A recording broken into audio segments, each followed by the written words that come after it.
Estamos aqui para a gravação de uma série de vídeos para falar sobre o desenvolvimento de pessoas, sobre o programa do Líder Evolucionário e o impacto que isso dá nos negócios. O Cyrille Ribaldi está aqui como empreendedor e fundador, né, Cyrille, do grupo Ibidia, que hoje ocupa aí, atualmente o 8º lugar em audiência na América Latina, na área de entretenimento, né, na parte de mídia. Cyrille, é um prazer estar aqui contigo, né, agradeço o teu tempo por isso. Conta um pouquinho pra gente, né, fala um pouquinho da Ibidia, para o pessoal poder conhecer melhor. Então, obrigado pelo convite, Fábio. É sempre um grande prazer falar desses assuntos. De maneira rápida, para quem não conhece a Ibidia, o Ibidia é hoje um dos grupos de conteúdo digital de maior crescimento pelo mundo. É uma empresa de origem francesa, eu sou francês, e eu trouxe essa empresa para o Brasil em 2012. Fundei a Ibidia Brasil em 2012 e hoje a gente atua sempre na frente de conteúdo digital, mas através de vários canais diferentes. Alguns dos mais conhecidos são talvez os nossos sites ou aplicativos. Temos o Adoro Cinema, que é o maior site de conteúdo de cinema da América Latina, o Tudo Gostoso, que é o maior site de conteúdo de culinária da América Latina, o Minha Vida na área de saúde e de bem-estar. Mas a gente também trabalha com influenciadores, a gente representa alguns dos maiores influenciadores digitais do momento no Brasil, e a gente também cria conteúdo para marcas. Então são essas três frentes que a gente combina, sempre em torno de conteúdo digital, e hoje é uma empresa que no mundo inteiro passou de 2.300 funcionários, e no Brasil de mais de 500 funcionários agora, apesar de ter apenas 6 anos nesse lindo país. Uau, crescimento rápido. Crescimento rápido. No segundo semestre do ano passado, vocês procuraram 1%, né? Porque havia uma necessidade. Qual era o problema, ou a situação, ou o desafio que você enfrentava naquele momento? A história da Ibidia no Brasil é uma história de crescimento exponencial. A gente começou a conversar, né, com 1% há 1 ano atrás, exatamente. A gente já tinha 5 anos, né, de empresa no Brasil, e esses 5 anos foram anos nos quais a gente se desenvolveu num ritmo acelerado. Entre 2015 e 2017, quando a gente começou a conversar, a gente passou de 100 funcionários para quase 500. E a gente fez isso tanto de maneira orgânica como através da aquisição de outras empresas. Em 2017, a gente se deu conta que com esse crescimento, com essas aquisições que trouxeram pessoas de fora, né, que tinham uma outra cultura de trabalho para dentro da empresa, a gente se deu conta que se a gente quisesse manter esse ritmo de crescimento e tornar ele sustentável, a prioridade se tornava a gente olhar para dentro, olhar para os processos dentro da empresa, olhar como que a gente podia desenvolver os gestores para desenvolver os talentos, reter mais talentos e a gente conseguir aguentar esse ritmo louco de crescimento de uma maneira muito mais serena e muito mais organizada e mais madura. Então esse era o grande desafio, era tornar esse crescimento exponencial num crescimento sustentável, que é um pouquinho diferente. Quais os efeitos negativos que eram provocados no negócio e nos relacionamentos antes da gente iniciar esse projeto de desenvolvimento da liderança? Então, quando você tem um grupo de altíssimo crescimento como a Ibidia, isso quer dizer que o número de possibilidades e a carga de trabalho potencial é infinita.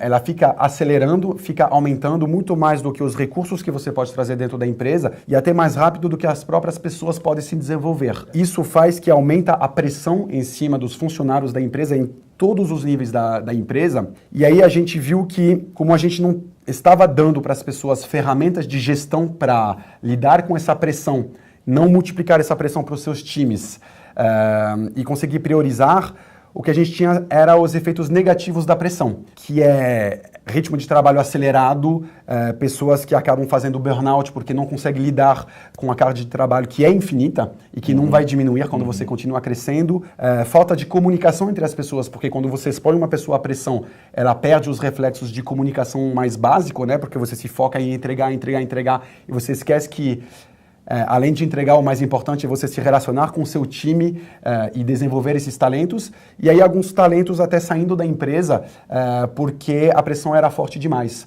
Então, para mim, era uma falta de ferramentas para lidar com a pressão que é natural dentro de um negócio de alto crescimento, para a gente poder lidar com ela, mais uma vez, de maneira sustentável. Eu acho que sustentável é a palavra-chave desse processo. Nós estamos hoje chegando a próximo aí de 9 meses desde que a gente verdadeiramente iniciou o projeto, né, de formação dos líderes evolucionários. E esse projeto acabou ampliando, a gente começou com uma turma, já começamos a segunda, já estamos pensando numa terceira.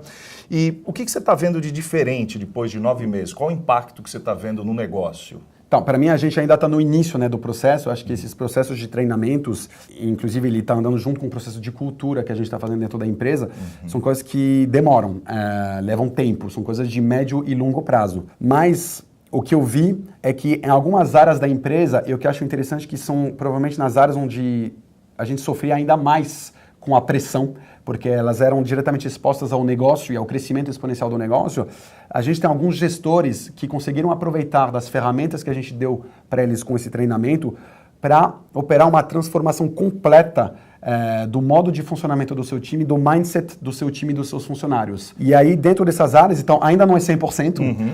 Eu acho que a gente está... É um processo. Sim, a gente está no meio do caminho, ainda tem muito caminho a percorrer, mas eu vejo que nas áreas onde os gestores conseguiram se apropriar mesmo das ferramentas que a gente deu, teve uma transformação extremamente palpável nas pessoas, então, até na energia que as pessoas contaminam no dia a dia, as pessoas estão mais calmas frente à pressão que vem, uma melhor priorização, um relacionamento muito mais próximo entre os gestores e seus times e, até mais importante, quando você é um empreendedor e dono de empresa, um aumento muito significante da eficiência no trabalho das pessoas, porque a carga de trabalho não diminuiu. E eu acho que isso é a mensagem. Quando você tem uma empresa de alto crescimento, a carga de trabalho só aumenta. O que pode fazer que o business se mantenha escalável é a maneira que você lida com essa carga de trabalho que aumenta.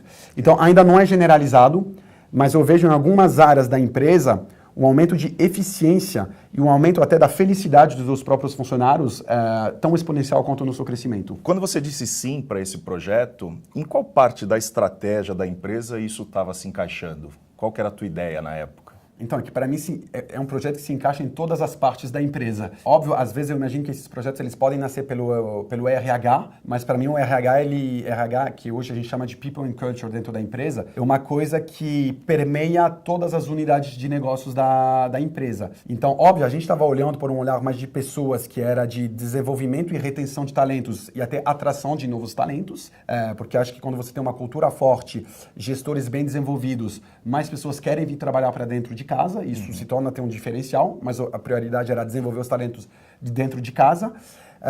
Mas, para mim, eu acho que a palavra-chave que eu estava procurando e o efeito principal que eu estava procurando é um efeito de eficiência. Eficiência é lidar melhor com o ritmo de trabalho que vem crescendo, são as pessoas ficarem mais felizes, fazer o seu trabalho em menos tempo, você usar menos recursos para fazer o seu trabalho, todo mundo poder voltar para casa na hora certa, ser mais eficiente todos os dias e mais feliz no seu trabalho. Então, ele, desde o início, ele não nasceu só como um projeto de RH, ele nasceu como um projeto de eficiência do grupo como um todo, que eu acho que se você desenvolve os seus gestores, você tem um efeito multiplicador dentro da empresa. A organização como um todo se torna mais eficiente para entregar o seu resultado de maneira mais sustentável. Como é que você percebe a tua participação, a importância da tua participação durante todo esse processo, né? Que diferença tem feito para você agir como um líder evolucionário, já que você participou de todo o projeto? Então, um dos grandes aprendizados que eu tive aí nos últimos 12 meses é que a mudança nas empresas ela vem de cima. E que se você não mostrar o exemplo, se o gestor não mostrar o exemplo, se o líder não mostrar o exemplo, não tem por que os liderados também seguirem esse caminho. E eu vejo em particular, eu estava falando de onde o projeto está tendo impacto dentro da empresa, quando um líder de time pegou as ferramentas, começou a usar, o time inteiro começou a usar, e aí você tem um verdadeiro efeito multiplicador. Então, eu acho que o meu envolvimento ele é fundamental, e o envolvimento de cada empreendedor ou de cada CEO é fundamental, porque se você mostra o exemplo, se você mostra que você está usando as ferramentas, se você mostra que isso está te ajudando no seu dia a dia, as pessoas se inspiram nisso e começam a replicar. Então, eu acho que o envolvimento do fundador, CEO, diretor, gerente, supervisor, ele é fundamental para o processo de adesão ao projeto como um todo. Então, me trouxe muitos efeitos positivos até no meu trabalho no dia a dia com os meus liderados, mas eu acho que mais forte ainda do que isso é que o fato de eu entrar nesse projeto faz que tem a adesão ao projeto como um todo dos funcionários da empresa é mais fácil. Você pode dizer que a sua vida ficou um pouco mais fácil com isso? Eu posso dizer que eu vou dizer que o meu relacionamento com os meus liderados direto, a minha linha direta, ficou mais simples. E isso tem um impacto até na minha própria felicidade. Sim. Porque eu tenho um relacionamento no trabalho que é mais fácil, que é mais gostoso. que é mais eficiente, e isso faz que eu volto para casa um pouquinho mais tranquilo. E quando você é empreendedor, isso é um grande luxo. Opa, com certeza. Nesse momento você está partindo para um outro desafio, Sim. né? Você está indo para uma nova jornada, para um novo desafio. Qual a dica que você daria para outros empreendedores e para outros CEOs? Então, a dica que eu queria dar é a dica que eu estou levando para mim. Faça isso desde o início. Óbvio que quando você começa, você não tem, às vezes, nenhum recursos, até financeiros, para você fazer grandes processos, mas eu acho que e o que eu vou fazer se eu voltar a montar uma empresa, é desde o início, desde o primeiro funcionário, eu vou olhar para os processos, o desenvolvimento dos talentos, as rotinas de gestão e de acompanhamento dos funcionários, desde o primeiro funcionário, porque eu vejo isso hoje que se a gente tivesse feito essas coisas mais cedo, a gente estaria hoje provavelmente com um crescimento ainda maior e uma empresa com um crescimento ainda mais sustentável. Então, a minha dica é, não espera sentir a dor para você começar a investir. Investir não é necessariamente dinheiro, pode ser só tempo e energia sua como fundador. Não espera sentir a dor para você tratar esses aspectos, porque uma vez que você sentir a dor, nunca é tarde demais, mas é que o seu custo agora e o investimento financeiro e de tempo que você vai ter para reverter isso e tornar isso sustentável é muito maior. Então, eu sei que quando a gente começa, e até é assim que eu fiz, você só pensa no negócio, e é normal, mas pensa 80% no negócio e já começa 20% pensando internamente nas rotinas dentro da empresa, em como que você desenvolve as pessoas, porque isso vai fazer que seu crescimento vai ser mais sustentável. Se você tiver uma aquisição para fazer, vai fazer que essa aquisição vai ser digerida de maneira muito mais simples pelas próprias pessoas da empresa, porque você já vai estar pronto para receber um crescimento maior. Então, começa com os recursos que você tem, mas já começa dedicando tempo desde o início nesse projeto de líder evolucionário ou um outro projeto de desenvolvimento das pessoas, porque isso vai realmente, 3, 4, 5 anos depois, você vai ver que esse investimento ele está rendendo 3 ou 4 vezes mais do que você investiu. Até porque a velocidade do crescimento da empresa às vezes é muito mais rápido do que a evolução das pessoas, né? As pessoas levam um pouquinho mais de tempo nesse processo. Sim, né? Quando você passa de um grupo de 100 funcionários para 500 em 2 anos e meio, as pessoas que estão dentro da empresa, mesmo se você preparou elas, é difícil. Então, quando você preparou pouco elas, se torna extremamente difícil acompanhar. Você, de repente, precisa de pessoas mais sênior dentro da sua organização e você vê que você ainda não preparou as pessoas para elas assumirem esses cargos. E aí você fica numa decisão difícil eu trago pessoas de fora, eu continuo investindo nas pessoas aqui de dentro, mas será que vai dar tempo? Será que elas não vão explodir no meio? Se você tivesse feito um trabalho um pouquinho maior desde o início, provavelmente essas escolas iam ficar mais simples. Eu sei que é sempre fácil dizer isso depois, né?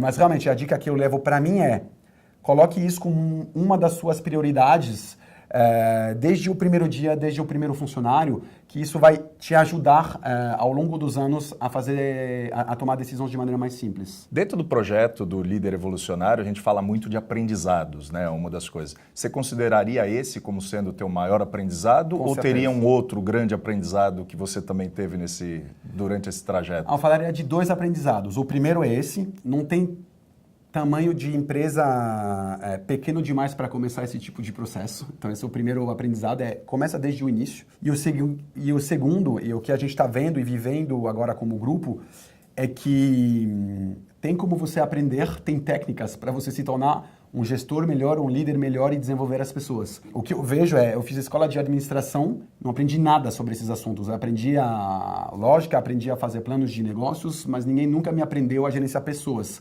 E me dei conta um pouquinho depois que, como CEO, meu papel era desenvolver as pessoas. Eu falei, nossa, eu não estou preparado para isso, eu acho que eu não sei fazer. E o que me trouxe uma serenidade maior é que eu vi, quando a gente começou o projeto, é que dá para você aprender. Parece uma coisa extremamente complexa, só que qualquer pessoa pode se desenvolver num gestor ou num líder de alto nível. Eu realmente acredito nisso agora, eu não acreditava nisso antes. Então, você tem ferramentas. Para uma pessoa analítica como eu, é muito tranquilizador saber que você tem ferramentas que você vai poder usar no dia a dia. Então, mais uma vez, a gente está no início do caminho, mas para mim, o grande aprendizado mesmo que você não esteja um bom gestor ou um bom líder hoje, É só você trabalhar nisso, como você está trabalhando no seu plano de negócio, que você vai aprender e se tornar melhor. É um desenvolvimento de uma habilidade, né? Exatamente. E teve uma habilidade. uma grande mudança de mindset, né? Nesse Sim. caso, que você não acreditava que isso era possível e passou a acreditar e ficar tranquilo que tem ferramentas. Exatamente. Então você não está sozinho, você não tá sozinho nisso. E são ferramentas. Ferramentas é uma coisa que é palpável. Ferramentas que você pode usar em situações do dia a dia e dessas ferramentas surtem efeito extremamente rápido. Esse para mim foi um grande aprendizado. Você pode aprender.